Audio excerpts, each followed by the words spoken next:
This is Watch Dogs Legion on HDR using black frame insertion at 60 frames per second and a very sharp setup here.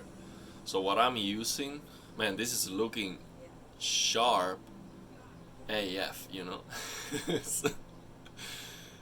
This is so sharp. I love this combination for DLSS games.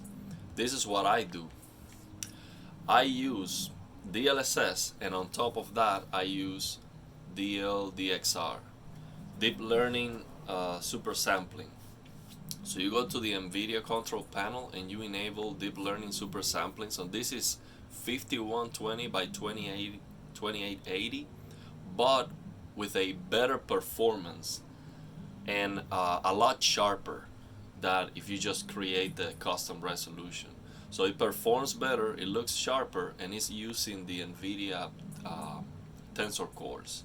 So I use that, and I on top of that use DLSS quality. So it's basically the game is being filtered 2 times, and as a consequence, this is so sharp, man. It's unbelievably sharp, so good. I adore that. Like this is why you get this TV, for things like that. You really want to get the sharpest image you can get. You want to, do something crazy. Like it is worth it. Like it is worth to spend a lot of money to get this picture quality, this sharpness. If you're gonna spend all the money, get the high-end GPU and this, you can expect amazing results. So this is amazing. I'm telling you, this is so incredibly sharp, and it looks sharp in movement also because I am using Motion Pro, so black frame insertion at 60 frames. So this is HDR with black frame insertion, so it has a very nice dynamic range, amazing colors because I am using color gamut on native, and also because HDR dilutes the colors, I am bumping up that the color saturation from 50, which is what I use for SDR. On HDR I'm gonna use 55 because HDR gives you less colors, it dilutes the colors, so I bumped that up to 55. And man, this is looking absolutely like gorgeous, like breathtaking. This is looking breathtaking, and this is not a very beautiful game. No, the trees look like crap, but just the resolution and the HDR is amazing, and I have a good response, a good input lag here. Also for the HDR, I am using HGIG, and I am using on the settings for the game 800 for the maximum and 180 for the minimum. The rest of the settings are the same. I've shown these settings a lot of times. But HDR just by default 100% on everything. I have this screen brightness on 51 because if I raise this from 51 to 52, I no longer have perfect blacks. So that's how you set up this black level. This screen brightness is called black level. So you have to set this number below to the number that would no longer give you perfect blacks, basically. So if you raise it 1 click, no longer black, that's the perfect setting. So HGIG, see the colors, 55, color gamut on native. That's using that color control app on Windows, and color temperature 150. You see I'm also using black frame insertion, and I will tell you the trick to use. So black frame insertion is on and it's on high. So the trick to prevent black crushing is here, game optimizer. I realized that this black stabilizer it has a huge impact on HDR. So if I lower this to the default 10, it has a big impact on HDR.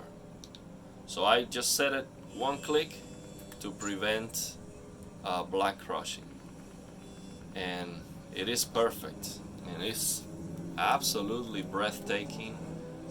I mean, this is impressive, and I never do videos like to hype, not at all. But I do want to share this because I am impressed,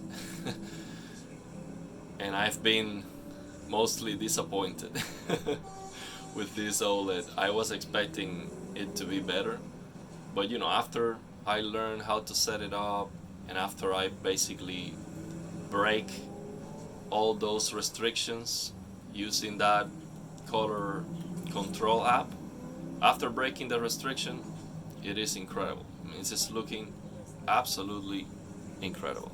Let me stop the alarm. I was having an alarm on the phone. So yeah, this is what I wanted. This is what I was dreaming when I got this OLED. Super sharp image with black frame insertion that looks sharp in movement.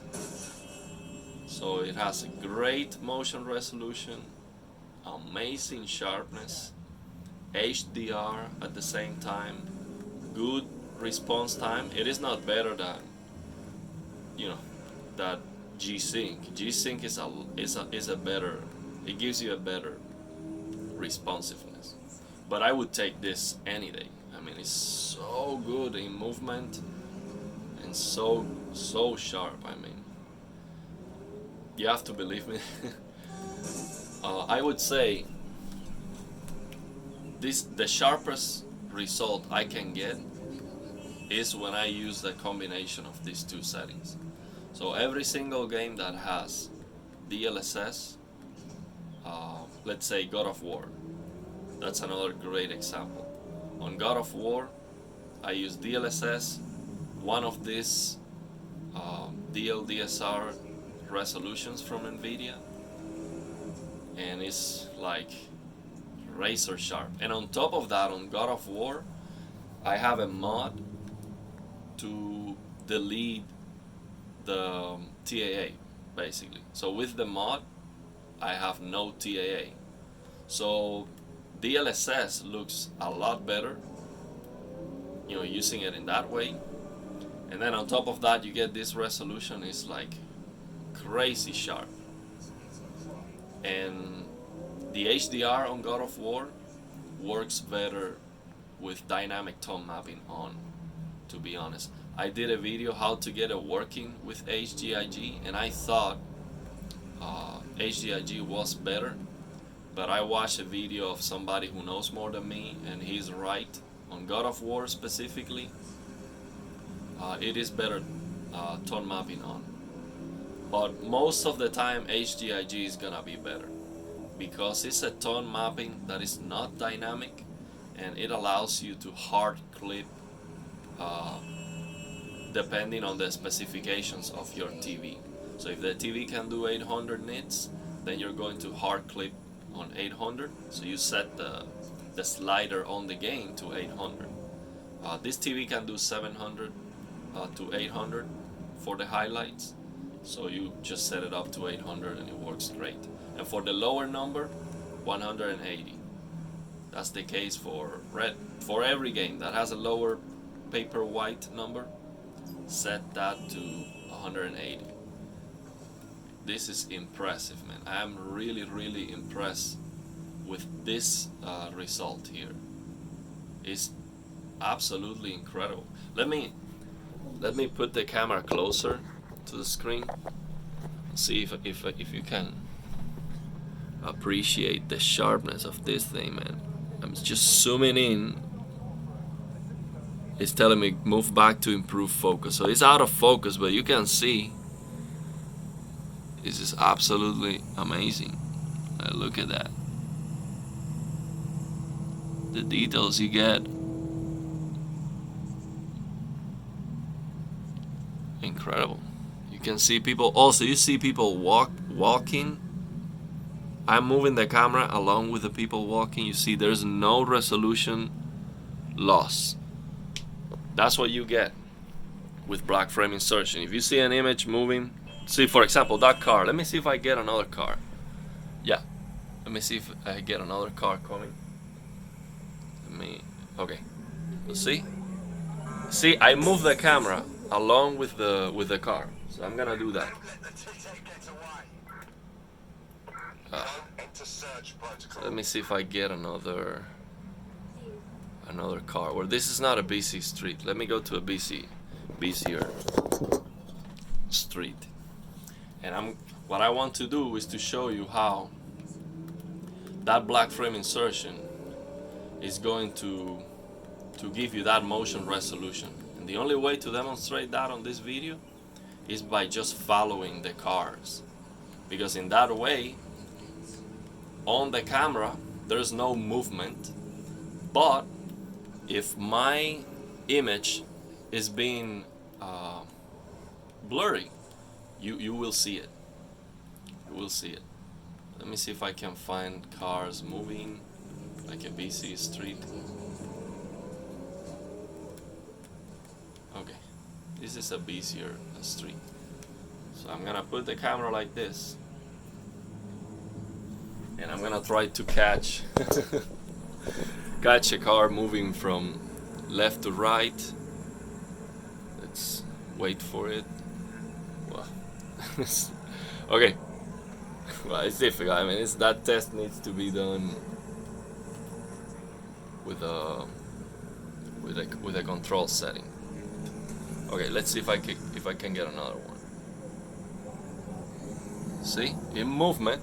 You see, in movement, you can read a text. For example, let me see if I can catch a text. See, you see that test? You saw that test?